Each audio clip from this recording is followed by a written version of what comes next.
contre le Rwanda. Contre le Rwanda, contre Paul Kagame. C'est celui qui a fait condamner et fait mettre des sanctions contre le Rwanda. Et c'est celui qui est en train d'arracher cette indépendance, cette colonie dans laquelle on nous avait mis, et réduit ce peuple à l'état d'esclavage. Les générations futures reconnaîtront son passage à la tête de ce pays. Parce qu'il y a eu d'autres peuples dans le monde, je ne parle pas du peuple, qui ont connu également cet état d'esclavage, jusqu'au moment où ils ont été libérés par un homme que vous connaissez le nom, Moïse.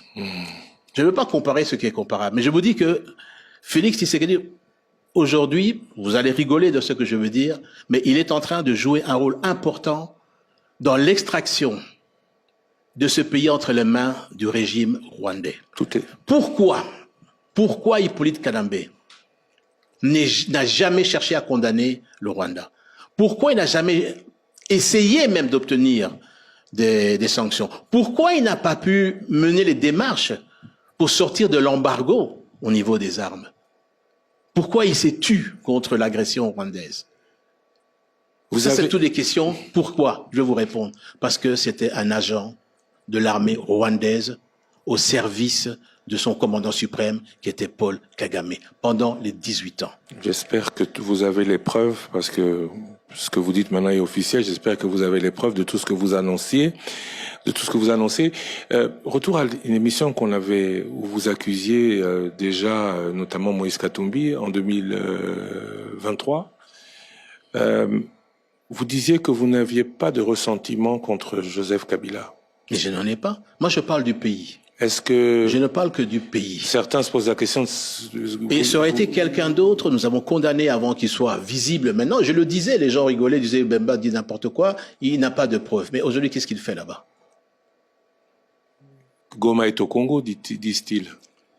Donc, vous voulez me dire maintenant que ceux qui agressent la RDC, si vous étiez Congolais, jamais vous n'avez condamné. Au contraire, vous les avez compris. Vous êtes là-bas sous la protection de qui?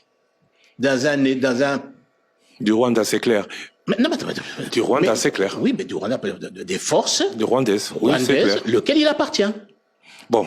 Attendez, vous croyez que n'importe qui peut aller là-bas, passer par Kigali, être escorté par des forces spéciales rwandaises et pour arriver à Goma et circuler là-bas sous la protection des forces rwandaises?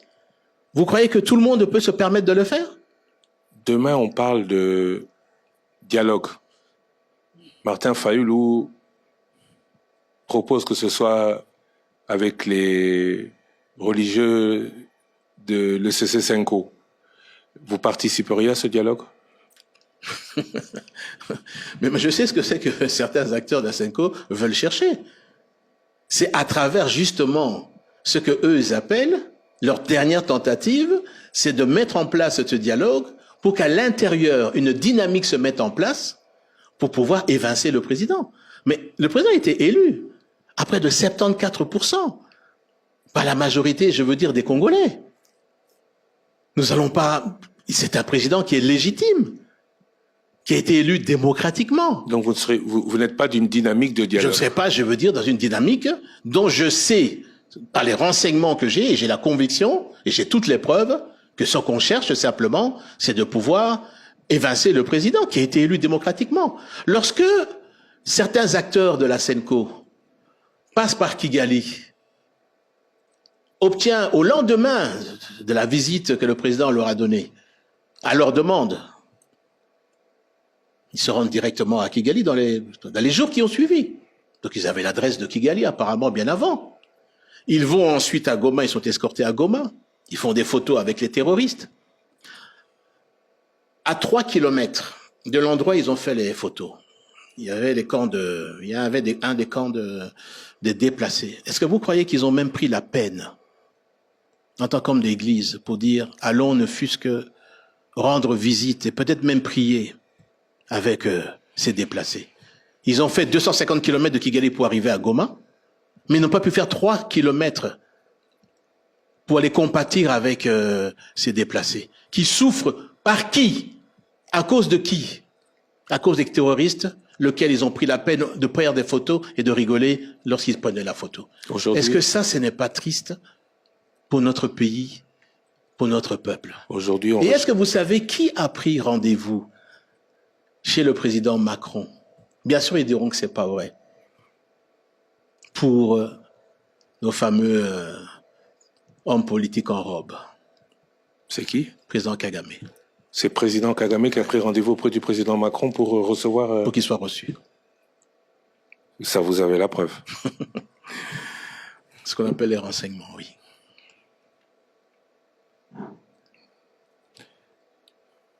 Monsieur Jean-Pierre Mbama, merci beaucoup de nous avoir accordé cette longue interview, plus d'1 heure et demie, qui sera sûrement suivie de réactions et d'autres émissions, sûrement. Quid de la justice? Vous avez des renseignements, vous avez des preuves. Si rien n'est fait du côté de la justice, que doit-on penser? Coup d'épée dans l'eau, annonce. Mais vous savez qu'il y a une question que des juristes devraient se poser. Lorsque un président prête serment sous un faux nom, qu'est-ce qu'il advient? Est-ce que cette élection ou cette prestation de serment peut-elle être annulée? Vous parlez de Joseph Kabila. Je parle de Hippolyte Kanambe. Né Hippolyte Kanambe. Si demain dialogue... Professeur Ngoï Moukena fabrique une identité. Si demain dialogue il y a autre que Senko, parce que dialogue, le président ou tout le monde semble dire que l'issue à la crise viendra dans des pourparlers entre Congolais et avec le Rwanda. Toutes les personnes que vous accusez aujourd'hui auraient voix au chapitre?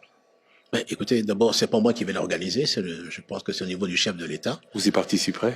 Et si le chef de l'État, je veux dire, pense que c'est la formule qui doit permettre de revenir à la paix. Et vous vous retrouverez face à Joseph Kabila, à Moïse Katumbi et à la Senko? Mais ça, je peux pas préempter de qui sera là-dessus. Mais ce que nous recherchons, c'est la paix.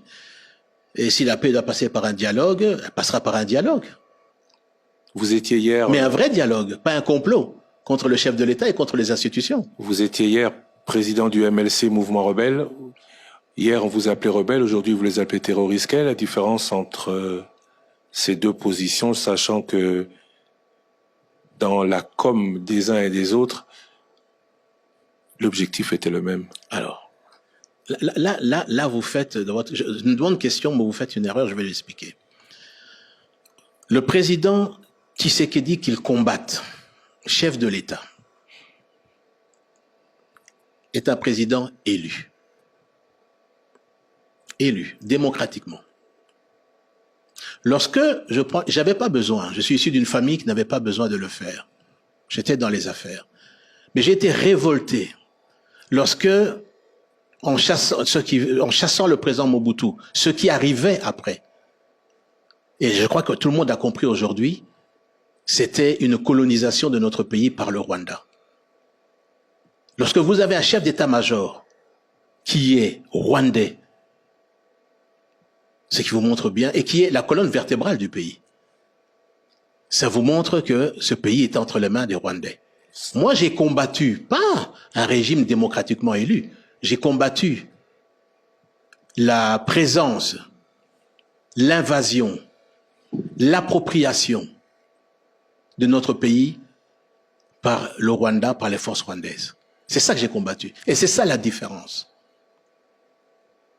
Eux, ils combattent un président démocratiquement élu. Je n'ai pas combattu un président démocratiquement élu. J'ai combattu la présence rwandaise dans notre pays. Et c'est ça la différence qu'il faut retenir. Avec l'appui de l'Ouganda, qui aujourd'hui aussi est cité dans cette expansion rwandaise, quel conseil pour terminer, ou quel message envoyer à ceux que vous qualifiez de terroristes aujourd'hui, vous qui avez travaillé avec? Ce que moi je peux leur dire, vraiment profondément, la voie qu'ils prennent, ça l'amènera nulle part. C'est la voie de l'asservissement. qu'ils arrêtent, qu'ils quittent, qu'ils coupent le cordon ombilical s'ils le peuvent avec ces forces étrangères. S'ils sont véritablement des Congolais et qu'ils se considèrent en âme, en conscience, en esprit congolais, qu'ils rejoignent l'unité de ce pays, l'unité de ce peuple là-dessus. Et que toutes ces velléités qui visent à déstabiliser, à balkaniser le pays, que ça cesse. Vous étiez, vous, hier, rebelle. Est-ce que vous le regrettez ou est-ce que vous regrettez à un moment donné d'avoir combattu en alliance avec des forces étrangères? Attention, lorsque j'ai eu le soutien de l'Ouganda, c'était très clair. C'était pour la formation de nos hommes là-dessus. Rien que ça. Et c'était pas pour signer des accords pour dire « je vends le pays ». D'ailleurs, nous avons remis plus de 20 054 hommes lors de la réunification. Ce qui montre bien que ce sont des Congolais qui combattaient. Et je ne regrette pas. Pourquoi? Parce que grâce au combat que nous avons mené, nous avons pu rétablir la démocratie en passant par le processus de Lusaka et de Sun City. Rappelez-vous, le régime de la FDL avait supprimé tous les partis politiques.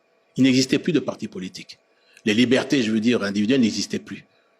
Nous avons parvenu à remettre en place une constitution dans notre pays qui n'existait pas.